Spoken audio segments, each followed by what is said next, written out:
6-week-old Crystal Guerrero was kidnapped on December 16, 1993, from a Chicago health clinic. Her parents lived in emotional turmoil for a week, unable to eat or sleep. Then an abandoned baby was found in a church.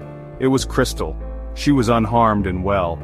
Imagine the family's joy, a joy shared by the whole country as the media spread the heartwarming news. The infant was back in her mother's arms just in time for a jubilant Christmas. How does God feel about those who are lost? In Luke 15, Jesus told the parable of the shepherd who left his flock of 99 sheep and went out into the desert to search for one that was lost. He also told about a father who waited and watched with anguished heart, praying for the return of his prodigal son. Those stories reveal the heart of the Heavenly Father. Indeed, God was so burdened for the lost human race that he made the costliest sacrifice he could make.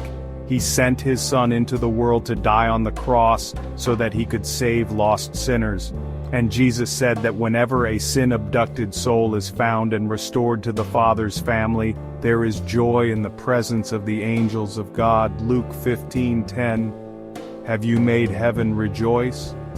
When we find Christ, we discover that we were the ones who were lost.